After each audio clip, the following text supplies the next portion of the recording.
Shalom dan selamat pagi. Saya akan mempresentasikan tugas etika bisnis berupa PPT tentang kecurangan dalam proses pembuatan tempe. Kecurangan dalam proses pembuatan tempe.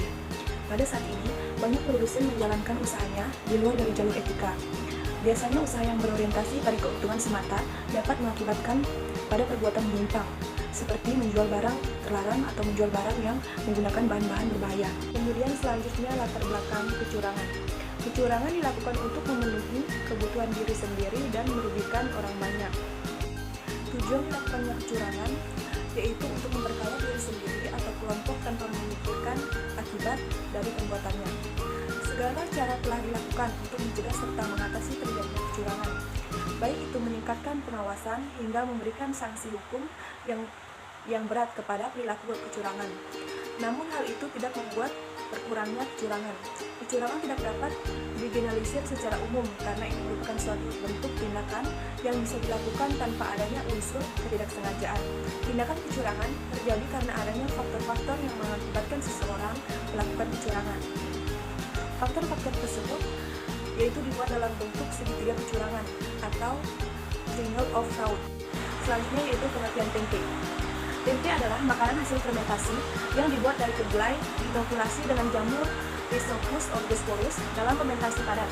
Fermentasi tempe merupakan fermentasi dua tahap, yaitu fermentasi oleh aktivitas bakteri yang berlangsung selama proses perendaman kedelai dan fermentasi oleh kapang, yaitu kapang yang berlangsung setelah diinokulasi dengan kapang. Menurut pengertian Widarso, bakteri merupakan mikroflora yang secara signifikan selalu tumbuh selama pembuatan tempe dan mempunyai peran yang sangat penting. Walaupun Oligosporus berperan utama dalam pembuatan tempe, sehingga analisis mikrobiologis sangat perlu diungkapkan lebih mendetail agar keterlibatan setiap jenis mikroorganisme dalam pembuatan tempe dapat diketahui dengan jelas. Selanjutnya yaitu perilaku curang dalam pembuatan tempe. Kecurangan yang dilakukan oleh produsen tempe sangat merugikan banyak orang dan memberikan dampak yang buruk kepada konsumennya. Perbuatan curang yang dilakukan oleh produsen tempe sangat tidak sesuai dengan etika bisnis. Mereka mengoplos atau mencampur bahan berbahaya seperti boraks dan bahan-bahan berbahaya lainnya. Hal itu biasanya mereka lakukan untuk memangkas ongkos produksi yang terlalu mahal dan bahan baku yang juga terlalu mahal.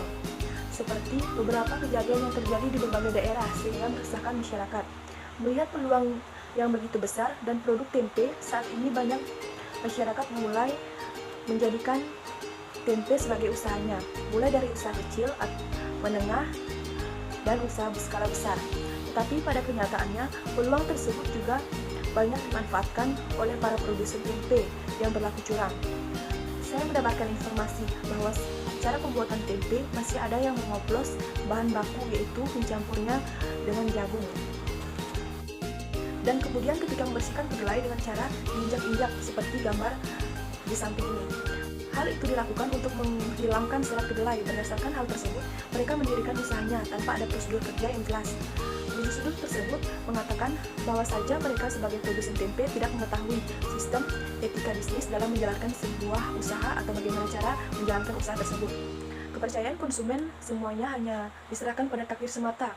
Di samping itu, kurangnya pemahaman serta motivasi sehingga sulit untuk menghasilkan produk yang maksimal.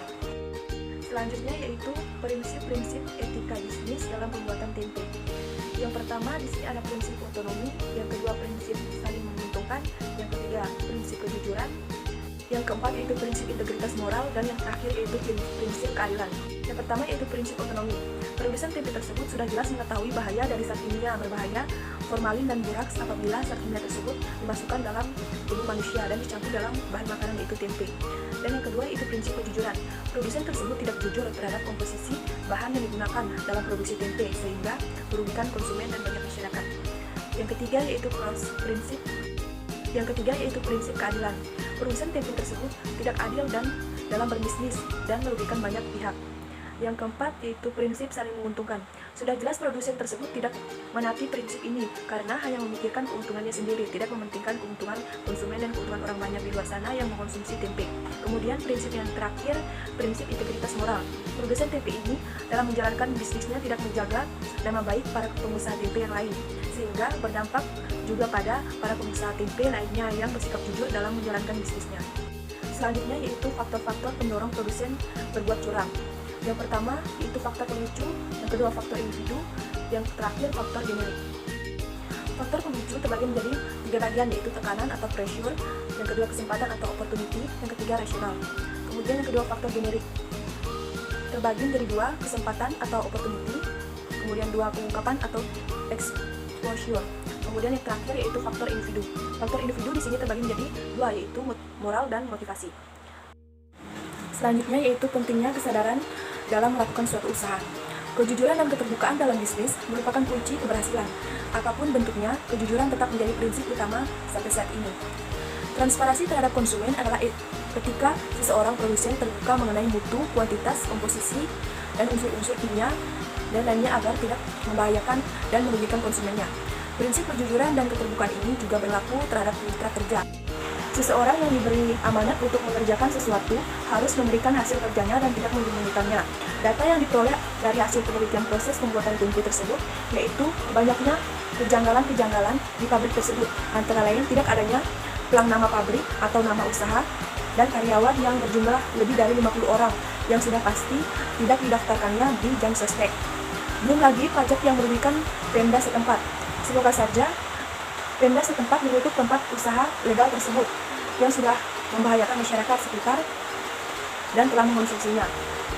Dan hendaknya jangan pernah ada lagi pengusaha seperti yang berlaku curang, yang hanya mementingkan keuntungannya saja, tanpa pernah memikirkan kesehatan dan keselamatan konsumennya. Kemudian, langkah-langkah yang perlu dilakukan untuk mencegah kecurangan. Yang pertama, pelaksanaan SOP yang ketat. Kemudian kedua, melakukan audit secara teratur. Yang ketiga, memperbaiki kultur perusahaan atau usahanya. Kemudian yang keempat, pemakaian software yang akuntabel. Kemudian yang terakhir, menggunakan sistem pengendalian internal yang baik. Di sini kesimpulannya yaitu usaha tempe yang belum sesuai dengan etika bisnis, perbuatan produsen tersebut menunjukkan adanya kekeliruan yang tidak disadari oleh pengusaha atas produksi tempenya tersebut. Minimnya pengetahuan dan sumber modal menjadi sebab utamanya. Pengusaha tempe terkesan menjalankan usahanya ala kadarnya saja, tidak ada inovasi baru. Terkesan pengusaha tempe memang terlatar belakangan, usaha yang didirikannya sejak lama seharusnya mengalami peningkatan setiap tahunnya. Sekian presentasi dari saya, terima kasih.